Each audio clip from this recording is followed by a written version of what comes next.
السلام علیکم ورحمۃ اللہ تعالی وبرکاتہ۔ نحمده ونصلی ونسلم علی رسولہ الکریم، اما بعد فاعوذ باللہ من الشیطان الرجیم، بسم اللہ الرحمن الرحیم۔ ان اللہ وملائکتہ یصلون علی النبی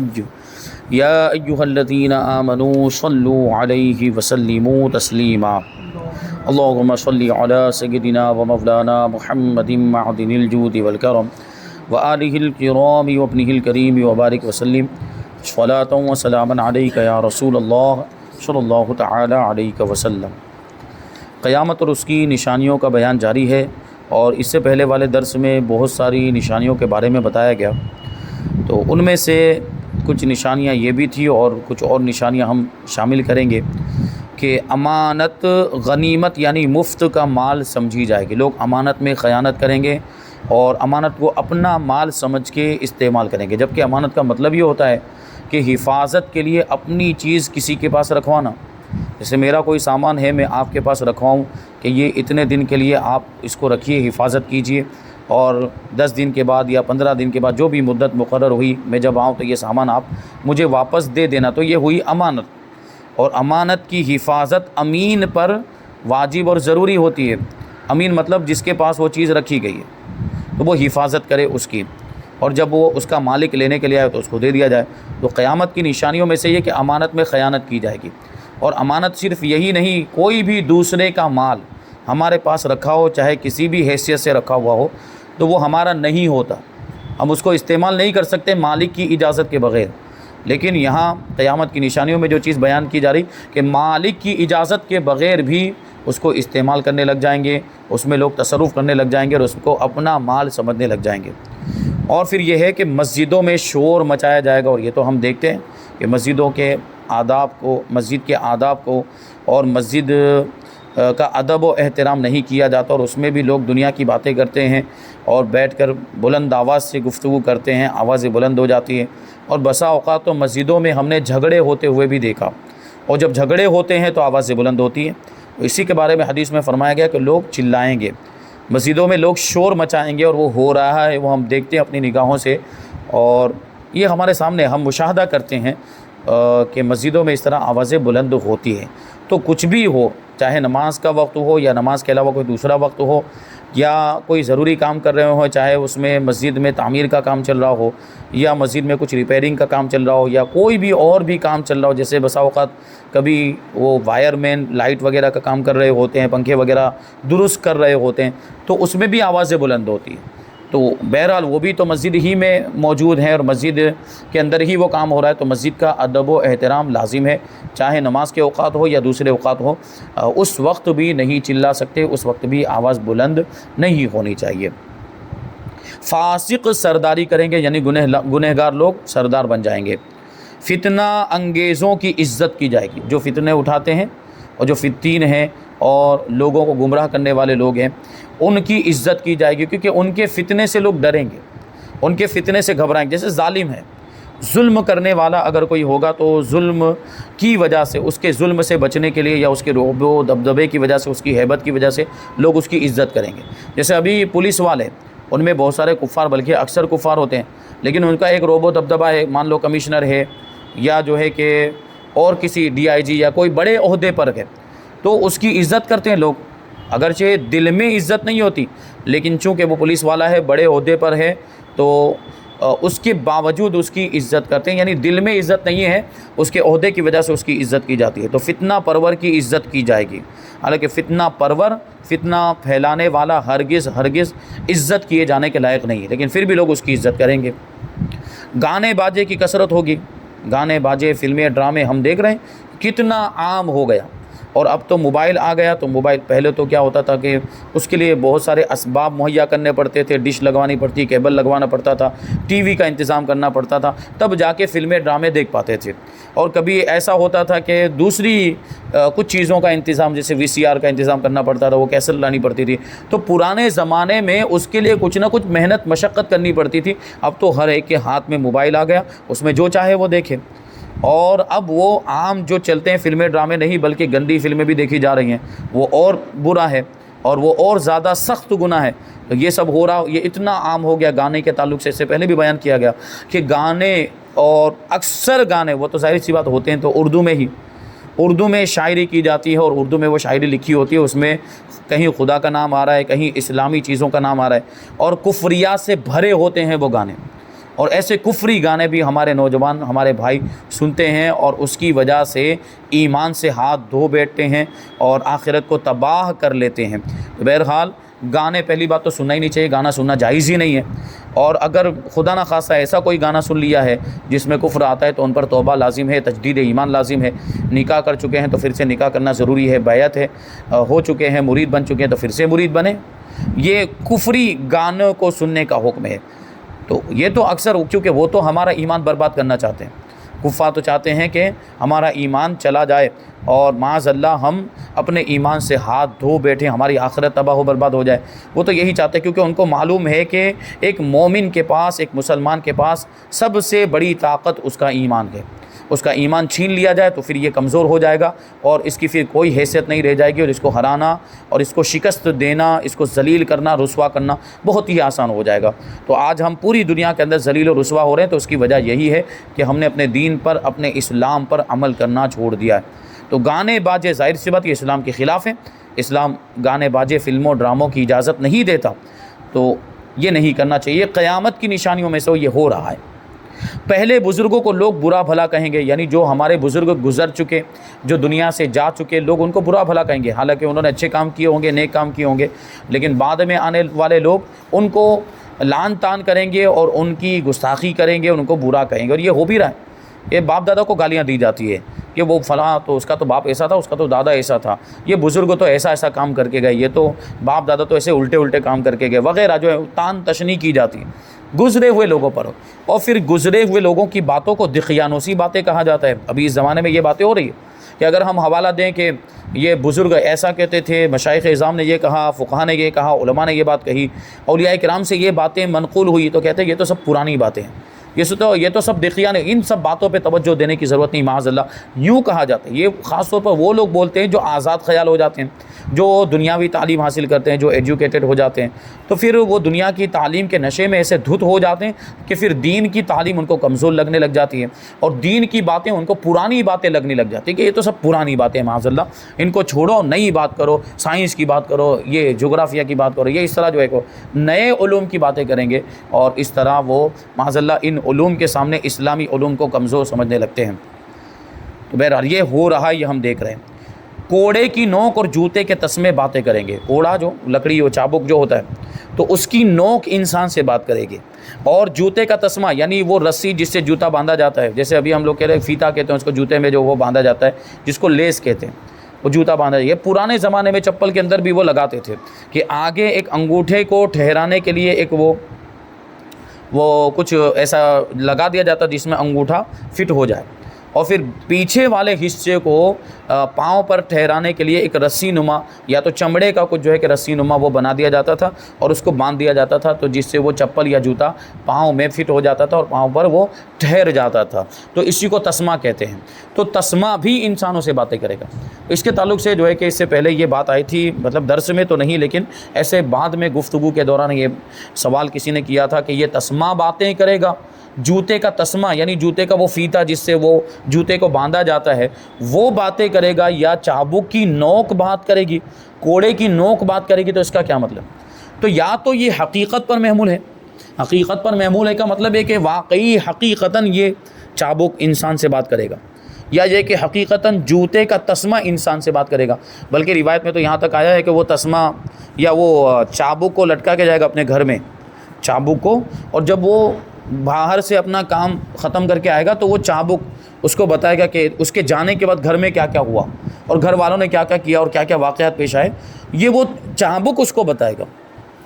تو یہ تو یا تو حقیقت پر محمول ہے، یعنی واقعی یہ چابک باتیں کرے گا، یا جو ہے کہ تسمہ باتیں کرے گا، واقعی ایسا ہوگا، یا پھر یہ کہ ٹیکنالوجی اتنی ترقی کر لے گی کہ اس میں کچھ اس انداز کے چابک آ جائیں گے یا اس انداز کے جوتے آ جائیں گے جو باتیں کرنے لگ جائیں گے۔ اور یہ ہم تو دیکھ رہے ہیں بہت ساری ایسی چیزیں آ گئی جس میں ساری چیزیں ریکارڈ ہو جاتی ہیں۔ اور اس میں آواز بھی ریکارڈ ہو جاتی ہے، اور پھر بعد میں اس کو پلے کیا جائے تو وہ ساری ریکارڈنگ دکھاتی ہے، وہ ویڈیو ہم دیکھ بھی سکتے ہیں، اور اس میں آواز بھی سنائی دیتی ہے۔ اس میں آواز تو ہو سکتا ہے کہ ایسا کوئی چابک بنا لیا جائے، اور ابھی سی سی ٹی وی کیمرہ اس کی مثال ہے۔ سی سی ٹی وی کیمرہ لگا دیا جاتا ہے، اس میں سارا ریکارڈ ہو رہا ہے، جو بھی اس کے سامنے آئے گا وہاں سے جو بھی گزرے گا، اور جو کچھ بھی وہاں اس کے ایریے کے اندر جو کچھ بھی ہو رہا، جو بھی واقعات پیش آ رہے ہیں، اس ساری چیزوں کو وہ ریکارڈ کرتا ہے۔ اور کچھ سی سی ٹی وی کیمرے ایسے ہوتے ہیں جن میں آواز بھی ریکارڈ ہوتی ہے، منظر تو ریکارڈ ہوتا ہے، ساتھ میں آواز بھی ریکارڈ ہوتی ہے۔ تو اب اس کا تو مطلب یہی ہوا کہ سی سی ٹی وی کیمرے میں سب ریکارڈ، بلکہ 15 دن کا ریکارڈ ہو جاتا ہے، پھر 15 دن کے بعد ہم چاہیں تو سارے پورے 15 دن کا جو کچھ بھی اس میں مواد جمع ہوا ہے اس کو ہم ایک ساتھ میں پلے کر کے دیکھ سکتے ہیں۔ تو ہم کو 15 دن پہلے کے مناظر دیکھنے کو ملیں گے کہ جہاں پر وہ سی سی ٹی وی کیمرہ لگا ہے وہاں 15 دن پہلے کیا ہوا تھا، کون سا واقعہ پیش آیا تھا، وہ سی سی ٹی وی کیمرے ہم دیکھ سکتے ہیں۔ تو ہو سکتا ہے یہ ٹیکنالوجی کی طرف اشارہ ہو، کیونکہ اس زمانے میں حضور پاک صلی اللہ علیہ وسلم کے زمانے میں تو ٹیکنالوجی نہیں تھی، تو اگر اس وقت، کیونکہ حضور کو تو ساری چیزوں کا علم ہے، حضور پاک صلی اللہ علیہ وسلم سب کچھ جانتے تھے کہ ایسا ایسا ہونے والا ہے اور یہ ٹیکنالوجی آئے گی، یہ آئے گی، لیکن اس زمانے میں اگر حضور ٹیکنالوجی کی بات کرتے کہ ایسی ٹیکنالوجی آ جائے گی یا اس انداز میں سی سی ٹی وی کیمرہ ہوگا جس میں وہ مناظر بھی قید ہو جائیں گے، آواز بھی قید ہو جائے گی، اگر حضور اس زمانے میں یہ بات بتاتے کیونکہ تو لوگوں کو سمجھ میں نہیں آتی، کیونکہ لوگوں کے عقل سے یہ بات پرے تھی اس وقت کے اعتبار سے، اس زمانے کے اعتبار سے، کیونکہ وہ سوچ بھی نہیں سکتے تھے کہ ایسا کچھ ہوگا۔ اتنا لمبا زمانہ گزرنے کے بعد انسانوں نے ترقی کی، اپنی عقل کا استعمال کیا اور ٹیکنالوجی اتنی آگے بڑھ گئی، تو اب ایسی ایسی چیزیں بھی ہمارے سامنے آ گئی۔ ایک چشمے کے بارے میں نے سنا تھا کہ وہ چشمہ، اس کے اندر ان لوگوں نے ایسا مطلب کچھ لگا دیا اور کچھ فٹ کر دیا، یا میموری کارڈ لگانے کا اس میں جو ہے کہ وہ آپشن دے دیا اور اس کو جو ہے کہ اس انداز میں بنایا، تو اب وہ چشمے کی حالت یہ ہو گئی اور چشمے کا حال یہ ہو گیا کہ وہ چشمے کو آپ ایسے لگا کر یہاں پہ پہن لیں، اور اس میموری کارڈ، اس کے اندر چھوٹا سا میموری کارڈ کچھ لگا ہوا ہوگا اندر سے پہلے ہی اس میں فکس ہوگا، تو اس کے اندر آپ ہزاروں گانے ڈال دیں، اس چشمے کے اندر ہزاروں گانے آپ اس میں بھروا دیں، ڈاؤن لوڈ کروا دیں، اب وہ چشمہ آپ پہن لیں اور اس کو چالو کر دیں تو وہ گانے آپ کے اس میں بجتے رہیں گے اور آپ کو سنائی دیتے رہیں گے۔ ایسا چشمہ بن گیا، تو گویا کہ چشمہ بول رہا ہے، چشمے میں سے آواز آ رہی ہے، مطلب چشمہ بول رہا ہے، تو اسی طرح وہ تسمہ بھی بول سکتا ہے، اسی طرح وہ چابک کی نوک بھی بول سکتی ہے۔ تو یا تو یہ ٹیکنالوجی کی طرف اشارہ ہے، یا پھر یہ کہ حقیقتاً وہ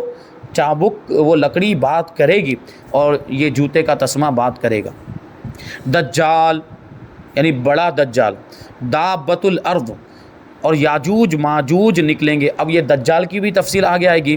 دابۃ الارض کسے کہا جاتا ہے اس کی بھی تفصیل ابھی آگے بیان کریں گے، اور یاجوج ماجوج کا مطلب کیا ہے۔ تو ان ساری چیزوں، یہ قیامت کی بڑی نشانیوں میں سے دجال کا نکلنا، دابۃ الارض کا نکلنا اور یاجوج ماجوج کا نکلنا، یہ بڑی نشانیوں میں سے چھوٹی چھوٹی نشانیاں تقریباً ساری ظاہر ہو چکی ہیں، اب بڑی بڑی نشانیاں ظاہر ہونا باقی ہیں۔ ان میں سے بڑی نشانیوں میں سے یہ بھی ہے، دجال، دابۃ الارض اور یاجوج ماجوج۔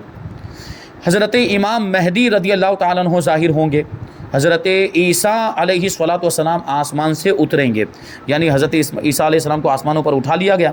حضرت عیسیٰ علیہ السلام کو قتل کرنے کے لیے آئے تھے ان کی قوم کے لوگ، حضرت عیسیٰ علیہ السلام ایک مکان میں داخل ہوئے تو اللہ تبارک و تعالیٰ نے اسی مکان میں سے آپ کو اٹھا لیا، پھر جو قتل کرنے والے آ رہے تھے پیچھے، ان میں سے سب سے پہلا شخص جب اس مکان میں داخل ہوا تو اس کی شکل و صورت اور قد کاٹھی بالکل حضرت عیسیٰ علیہ السلام جیسی بنا دی گئی۔ اب جب بعد میں لوگ داخل ہوئے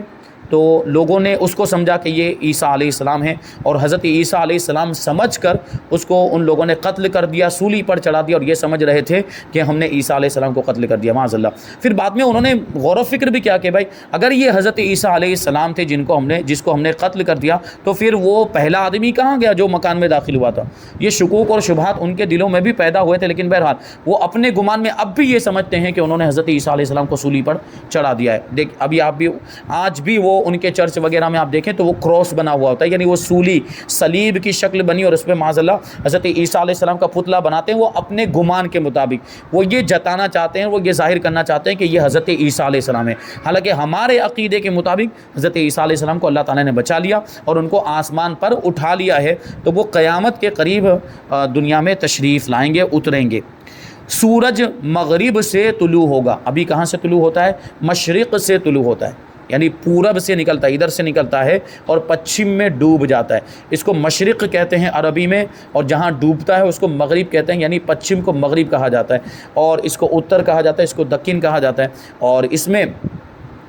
عربی میں اس کو شمال کہا جاتا ہے اور اس کو جنوب کہا جاتا ہے. تو اس طرح جو ہے کہ قیامت کی بہت بڑی نشانی یہ ہے، کیونکہ ظاہر سی بات اس کو تو سب دیکھیں گے، پوری دنیا کے لوگ اس وقت بیک وقت دیکھ رہے ہوں گے، یعنی ایک ہی وقت میں کیونکہ سورج تو پوری دنیا میں ہر جگہ نظر آتا ہے. ہاں جہاں پر دن ہوگا وہاں نظر آئے گا، جہاں پر رات ہوگی وہاں بعد میں نظر آئے گا. یا یہ کہ اللہ تعالیٰ کی قدرت، اللہ تعالیٰ چاہے تو وہ قیامت کے قریب پوری دنیا والے ایک ساتھ میں دیکھ لیں اور دن اور رات کا فرق ہی ختم ہو جائے گی. جو یہ ہوتا ہے کہ جیسے ایک جگہ پر دن ہے تو دوسری جگہ پر رات، جیسے ابھی ہمارے یہاں پر رات ہے تو امریکہ میں ابھی دن ہوگا،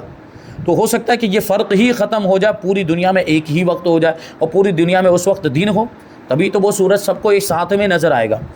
تو وہ سورج مغرب سے نکلے گا، ابھی اس کی تفصیل آگے آئے گی. وہ مشرق سے نکلنا چاہے گا، روزانہ اللہ کی بارگاہ میں اجازت لیتا ہے، لیکن اس دن اس کو مشرق سے نکلنے کی اجازت نہیں ملے گی، تو وہ مغرب سے نکلے گا. پھر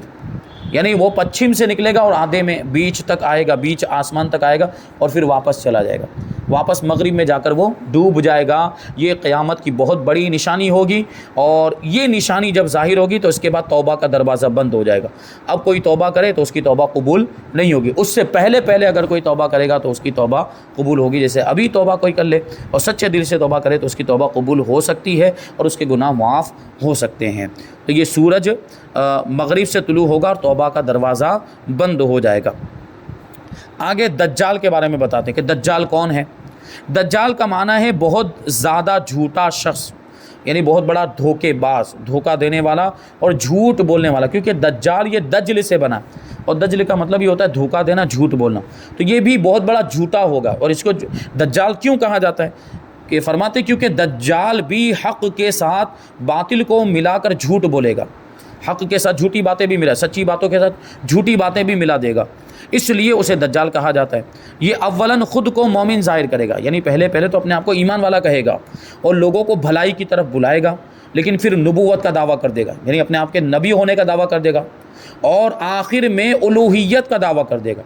یعنی پہلے مومن ظاہر کرے گا، پھر اپنے آپ کو نبی بتائے گا، اور پھر آخر میں اپنے آپ کو خدا بتائے گا، معاذ اللہ اپنے آپ کو خدا کہنے لگ جائے گا. مشہور ہے کہ اس کی اصل یہود سے ہوگی، یعنی یہ یہودی قوم سے تعلق رکھتا ہوگا، اور یہودی بھی اس کو مانتے ہیں، اور یہودی بھی اس کا انتظار، بہت سے یہودی اب بھی اس کا انتظار کر رہے ہیں کہ وہ مسیح آئے گا. مسیح، اس کو مسیح کہتے ہیں، دجال کو مسیح کہتے ہیں، کیونکہ وہ بظاہر وہ مردوں کو زندہ بھی کرے گا، وہ نظر بندی کے ذریعے، شعبدہ بازی کے ذریعے، تو اس کو وہ لوگ مسیح کہتے ہیں، کیونکہ وہ مسیح مطلب مردوں کو زندہ کرنے والا، تو مسیح دجال کہتے ہیں. تو ان کے عقیدے کے مطابق وہ یہودیوں میں سے ہوگا، اور یہ بعض روایتوں میں آیا کہ وہ واقعی یہودیوں میں سے ہی ہوگا. حکیم الامت مفتی احمد یار خان نعیم رحمۃ اللہ تعالی علیہ فرماتے ہیں دجال دو قسم کے ہیں، چھوٹے اور بڑے. دو قسم کے ہیں، یعنی کچھ چھوٹے ہیں اور کچھ بڑے ہیں. چھوٹے دجال بہت ہوئے اور ہوں گے. ہر جھوٹا نبی، جھوٹا مولوی، جھوٹا صوفی جو لوگوں کو گمراہ کریں وہ دجال ہیں. یعنی کچھ ایسے مولوی بھی، یہ وہاں بھی دیوبندی بھی تو اپنے آپ کو مولوی کہتے ہیں، لیکن وہ جھوٹے ہیں، کیونکہ حضور پاک صلی اللہ علیہ وسلم کی شان میں گستاخی کرتے ہیں، آیتوں کے غلط معنی بیان کرتے ہیں، حدیثوں کے غلط مطلب بیان کرتے ہیں، تو یہ جھوٹے ہوئے. اسی طرح اور بھی لوگ ہو سکتے ہیں، جھوٹا نبی بھی ہو سکتا ہے، جھوٹا صوفی بھی ہو سکتا ہے، جو لوگوں کو گمراہ کریں وہ دجال. تو یہ چھوٹے دجال ہوئے.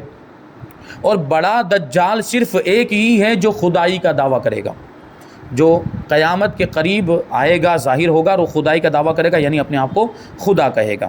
ایک اور سوال شامل کرتے ہیں کہ دجال کے آنے سے پہلے دنیا میں کیا ہو رہا ہوگا، دجال کے نکلنے سے پہلے دنیا کے حالات کیا ہوں گے. جواب ہے کہ دجال کے نکلنے سے پہلے دنیا کی بہت بری حالت ہوگی، جیسا کہ احادیث مبارکہ کے مضامین سے پتہ چلتا ہے کہ اس کے نکلنے سے 3 سال پہلے ہی دنیا میں عام قحط پھیل جائے گا، یعنی بارش بند ہو جائے گی پوری دنیا کے اندر تقریباً. اور اس کی صورت کیا ہوگی، یعنی یہ بتدریج ہوگا، آہستہ آہستہ یہ قحط بڑھتا چلا جائے گا، یعنی بارش کے جو معاملات ہیں یہ کم ہوتے چلے جائیں گے. تو کیسے ہوگا یہ 3 سال میں؟ پہلے سال آسمان 1/3 بارش اور زمین 1/3 پیداوار کو روک لے گی، یعنی 1/3 بارش بند ہو جائے گی پہلے سال میں، اور 1/3 زمین کی پیداوار بند ہو جائے گی. اور دوسرے سال آسمان 2/3 بارش اور زمین 2/3 پیداوار کو روک لے گی، جبکہ تیسرے سال آسمان ساری بارش اور زمین ساری پیداوار کو روک لے گی، یعنی اب بالکل بارش بند ہو جائے گی تیسرے سال میں، اور بالکل زمین سے کچھ بھی پیدا نہیں ہوگا، کچھ بھی اناج نہیں ہوگے گا، تو اس وقت کتنی بری حالت ہوگی، کھانے پینے کے بھی مسائل ہو جائیں گے اس وقت، حتیٰ کہ آسمان شیشے کا اور زمین تانبے کی ہو جائے گی۔ اس خشک سالی کے سبب تمام چوپائے مر جائیں گے، تمام جانور مر جائیں گے، فتنے اور قتل و غارت گری عام ہو جائے گی، کیونکہ جب بھوک لگے گی اور کھانے کو کچھ نہیں ملے گا تو ایک دوسرے کا قتل کریں گے اور انسانوں کا گوشت کھایا جائے گا، ایسے بھی معاملات ہوں گے، اتنی بری حالت ہوگی۔ وہی کہ آدمی ایک دوسرے کو قتل کریں گے اور جلا وطن کر رہے ہوں گے، شہروں سے نکال رہے ہوں گے۔ تب دجال مشرق کی سمت ایک اصبہان یا خراسان نامی شہر سے نکلے گا۔ مشرق یعنی ہم جیسے دنیا کا مشرق، دنیا کے ایسٹ جیسا کہ ہم رہتے ہیں، یہ مشرق ہندوستان مشرق میں شامل، ہندوستان، پاکستان، بنگلہ دیش، پورا ایشیا یہ مشرق میں شمار ہوتا ہے۔ تو مشرق کے ایک علاقے سے وہ نکلے گا، اور یہ خراسان یہ افغانستان کے اندر ابھی موجود ہے، یا اصفہان جو ایران کے اندر موجود ہے، وہاں سے کہیں سے یہ نکلے گا۔ اور غذائی قحط کے علاوہ علمی اور روحانی قحط بھی برپا ہوگا، یعنی کھانے پینے کا تو مسئلہ ہو ہی جائے گا، اناج اگنا بند ہو جائے گا، اسی طریقے سے علم بھی ختم ہو جائے گا اور روحانیت بھی ختم ہو جائے گی، روحانیت بھی باقی نہیں رہے گی۔ دین کے سلسلے میں لوگوں میں ضعف پیدا ہو جائے گا، یعنی لوگ کمزوری کا شکار ہو جائیں گے، دین بھی کمزور ہو جائے گا، ایمان بھی کمزور ہو جائے گا۔ علماء اور دیندار لوگوں کی قلت ہوگی، یعنی علماء کم ہو جائیں گے اور دین پر عمل کرنے والے لوگ بھی کم ہو جائیں گے۔ تو یہاں پر ابھی یہ دجال کا بیان جاری ہے، ابھی یہ دجال کے بارے میں اور باتیں ہیں کہ دجال کا فتنہ کیسا ہوگا، اور دجال زمین پر کتنے عرصے تک رہے گا، کتنے زمانے تک رہے گا، دجال کی موت کیسے ہوگی، اور دجال کے بارے میں ہمیں کیا عقیدہ رکھنا چاہیے، اور اس کے بعد دابۃ الارض اور یاجوج ماجوج کے بارے میں، اور امام مہدی رضی اللہ تعالیٰ عنہ کے بارے میں کچھ ضروری معلومات۔ تو انشاءاللہ ہم ان ساری چیزوں کو ہم آئندہ درس میں شامل کریں گے۔ اللہ تبارک و تعالیٰ کی بارگاہ میں دعا ہے کہ جو کچھ بھی بیان ہوا اس پر ہم سب کو عمل کرنے کی توفیق عطا فرمائے۔ وما علینا الا البلاغ۔ السلام علیکم۔